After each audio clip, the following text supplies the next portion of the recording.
राही सुभद्रा कुमारी चौहान कृत राही कहानी posted on November 13, 220 by Indu Singh. Subhadra Kumari Chauhan कृत राही कहानी की समीक्षा व संपूर्ण अध्ययन। सुभद्रा कुमारी चौहान का जीवन परिचय 16 अगस्त 1904 15 फरवरी 1948 तक।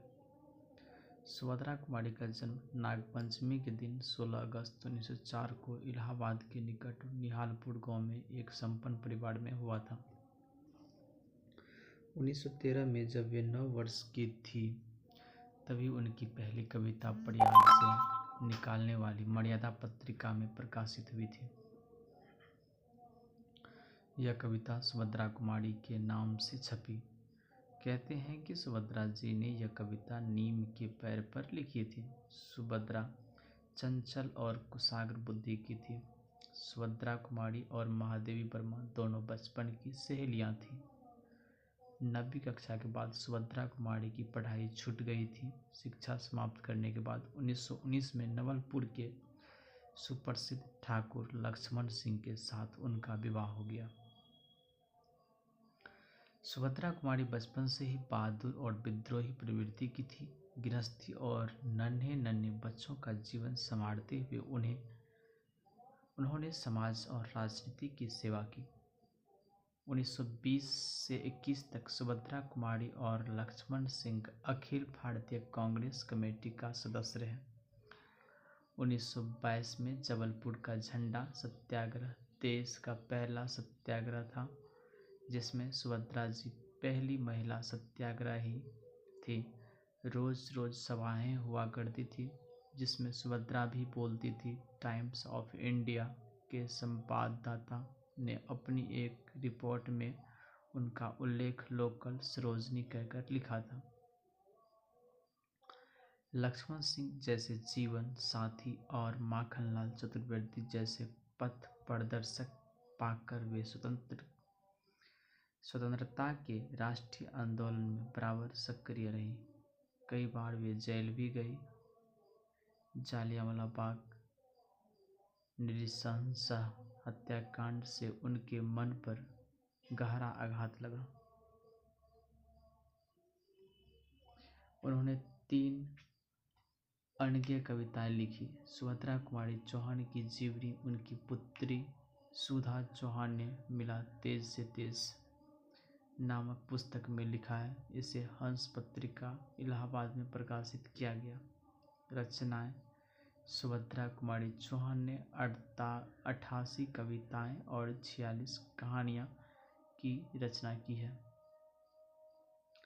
कहानी संग्रह बिखरे मोती 1932, उन्मादिनी 1934, सीधे साधे चित्र 1943,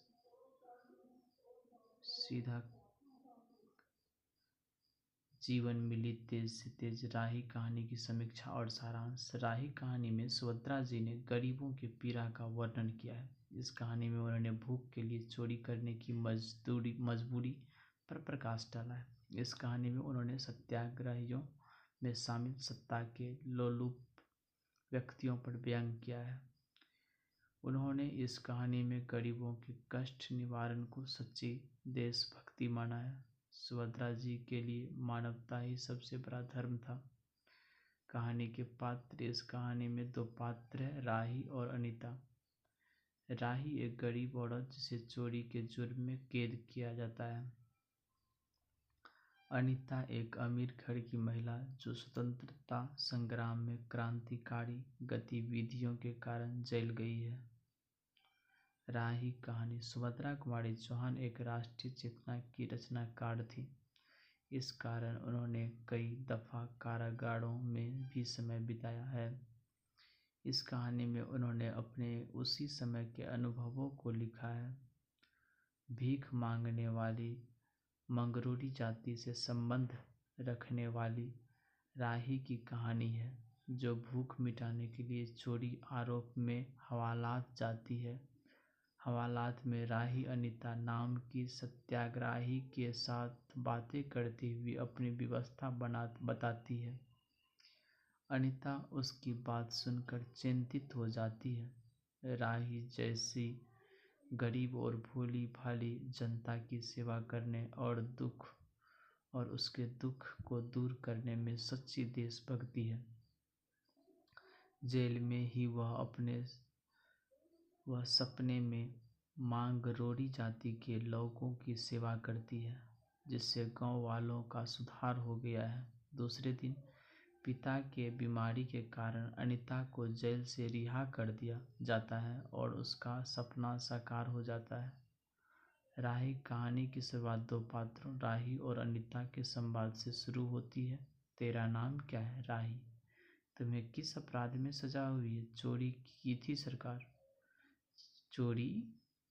क्या चुराया था? अनाज की गठरी। कितना अनाज था? होगा 5-6 सेर। और सजा कितने दिन की? साल भर की। तो तूने चोरी क्यों की? मजदूरी करती तब भी दिन भर में 3-4 आने पैसे मिल जाते। हमें मजदूरी नहीं मिलती सरकार। हमारी जाति मांग रोड़ी है। हम केवल मांगते खाते हैं और भीख न मिले तो फिर चोरी करते हैं।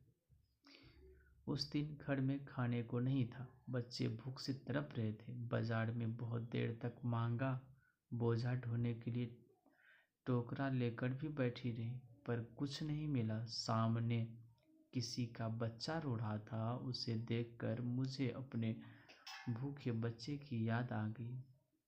वहीं पर किसी की अनाज की गठरी रखी हुई थी। उसे लेकर अभी भाग ही रही थी कि पुलिस ने पकड़ लिया। अनीता, फिर तूने कहा नहीं कि बच्चे भूखे थे इसलिए चोरी की? संभव है इस बात से मजिस्ट्रेट कम सजा देता। राही, हम गरीबों की कोई नहीं सुनता सरकार। बच्चे आए थे कचहरी में, मैंने सब कुछ कहा पर किसी ने नहीं सुना। अनीता, अब तेरे बच्चे किसके पास है? उसका बाप है? राही, उसका बाप मर गया सरकार। जेल में उसे मारा था और वही अस्पताल में वह मर गया। अब बच्चों का क्या कोई नहीं है? अनीता, तो तेरे बच्चे का बाप भी जेल में ही मरा, वह क्यों जेल आया था? राही, उसे तो बिना कसूर के ही पकड़ लिया था सरकार। ताड़ी पीने को गया था। 2-4 दोस्त उसके साथ थे। मेरे घर वालों का एक वक्त पुलिस वाले के साथ झगड़ा हो गया था, उसी का उसने बदला लिया। 109 में उसका चालान करके साल भर की सजा दिला दी, वहीं मर गया। अनीता, अच्छा जा अपना काम कर। अनीता सत्याग्रह करके जेल में आई थी। पहले उसे B क्लास दिया गया था, फिर उसके घर वाले ने लिखी पढ़ी करके उसे A क्लास में दिलवा दिया। अनीता के सामने एक प्रश्न था। वह सोच रही थी, देश की दरिद्रता और इन निरीह गरीबों के कष्टों को दूर करने का कोई उपाय नहीं है? हम सभी परमात्मा के संतान हैं, एक ही देश के निवासी। कम से कम हम सबको खाने पहनने का समान अधिकार तो है ही। फिर यह क्या बात है कि तुम लोग तो बहुत आराम करते हैं और कुछ लोग पेट के अन्न के लिए चोरी करते हैं। उसके बाद विचारक के अदूरदर्शिता के कारण यह सरकारी वकील के चातुर्यपूर्ण जिरह के कारण छोटे छोटे बच्चों की माताएं जेल भेज दी जाती है। उनके बच्चे भूखों मरने के लिए छोड़ दिए जाते हैं। एक और तो यह कैदी है तो जेल आकर सचमुच जेल जीवन के कष्ट उठाती है, और दूसरी ओर हम लोग जो अपनी देशभक्ति का ढिंढोरा पीटते हुए जेल आते हैं। हमें आमतौर से दूसरे कैदियों के मुकाबले अच्छा बर्ताव किया जाता है, फिर भी हमें संतोष नहीं होता। हम जेल आकर A और B क्लास के लिए झगड़ते हैं। जेल आकर ही हम कौन सा बड़ा त्याग कर देते हैं? जेल में हमें कौन सा कष्ट रहता है सिवाय इसके कि हमारे माथे पर नेतृत्व का सील लग जाता है। हम बड़े अभिमान के साथ कहते हैं, यह हमारी 4थी जेल यात्रा है, यह हमारी 5वीं जेल यात्रा है। अपनी जेल यात्रा के किस्से बार बार सुना सुनाकर आत्म गौरव अनुभव करते हैं। तात्पर्य यह है कि हम जितने बार जेल जा चुके होते हैं उतने ही सीढ़ी हम देशभक्ति और त्याग से दूसरों से ऊपर उठ जाते हैं।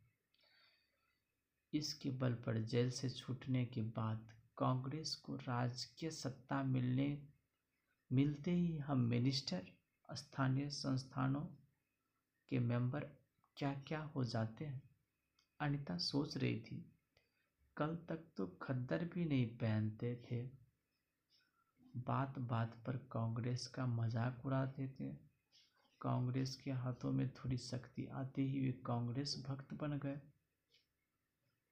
खद्दर पहनने लगे, यहाँ तक कि जेल में भी दिखाई पड़ने लगे।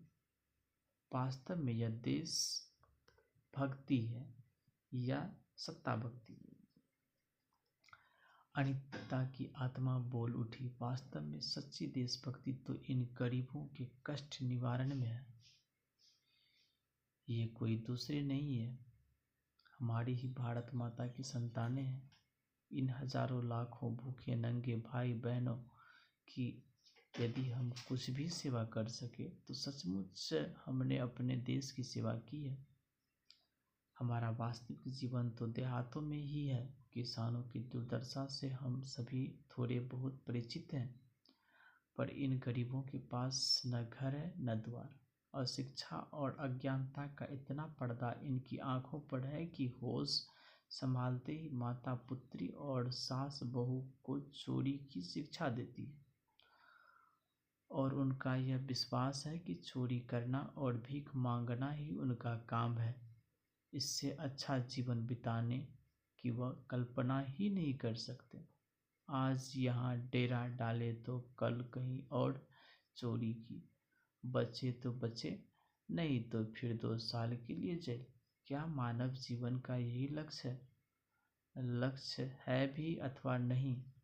यदि नहीं है तो विचारदर्श की उच्च सतह पर टिके हुए हमारे जन नायकों और युग पुरुषों की हमें क्या आवश्यकता? इतिहास, धर्म, दर्शन, ज्ञान, विज्ञान का कोई अर्थ नहीं होता, पर जीवन का लक्ष्य अवश्य है। संसार की मरीचिका में हम लक्ष्य को भूल जाते हैं। सतह के ऊपर तक पहुंचने वाली कुछ एक महान आत्माओं को छोड़कर सारा जन समुदाय संसार में अपने को खोया हुआ पाता है। कर्तव्य का उसे ध्यान नहीं, सत्यासत्य की समझ नहीं, अन्यथा मानवीयता से बढ़कर कौन सा मानव धर्म है। पतित मानवता को जीवन दान देने की अपेक्षा भी कोई महत्वपूर्ण है। राही जैसी कोई भोली भाली किंतु गुमराह आत्माओं के कल्याण की साधना होनी चाहिए। सत्याग्रही की यही प्रथम प्रतिज्ञा न हो, देशभक्ति का यही मापदंड क्यों न बने? अनीता दिन भर इन्हीं विचारों में डूबी रही। शाम को वह इसी प्रकार कुछ सोचते सोचते सो गई। रात में उसने सपना देखा कि जेल से छूटकर वह इन्हीं मांगरोरी लोगों के गांव में पहुंच गई है। वहां उसने एक छोटा सा आश्रम खोल दिया है। उसी आश्रम में एक तरफ छोटे छोटे बच्चे पढ़ते हैं और स्त्रियां सूत काटती है, दूसरी तरफ मर्द कपड़ा बुनते हैं और रुई भूनते हैं। शाम को रोज उन्हें धार्मिक पुस्तक पढ़कर सुनाई जाती है और देश में कहाँ क्या हो रहा है यह सब सरल भाषा में समझाया जाता है। वहीं भीख मांगने और चोरी करने वाले लोग अब आदर्श ग्रामवासी हो रहे हैं। रहने के लिए उन्हें छोटे छोटे अपने घर बना लिए हैं। राही के अनाथ बच्चों को अनीता अपने साथ रखने लगी है। अनीता यही सुख स्वप्न देख रही थी। सुबह 7 बजे तक उसकी नींद नहीं खुली। अचानक एक स्त्री जेलर ने उसे आकर जगा दिया और बोली, आपके पिता बीमार है, आप बिना शर्त छोड़ी जा रही है। अनीता अपने स्वप्न को सच्चाई में परिवर्तन करने की एक मधुर कल्पना घर चली गई। इस कहानी के माध्यम से सुभद्रा कुमारी चौहान यह संदेश देती है कि गरीबों के कल्याण के बिना सत्याग्रहियों का देशभक्ति सत्ता भक्ति की ही कहलाएगी। वास्तव में सच्ची देशभक्ति तो गरीबों के कष्ट निवारण में है, गुमराह लोगों को सही रास्ते पर लाने का प्रयास है। मानवीयता ही हमारा सबसे बड़ा धर्म है।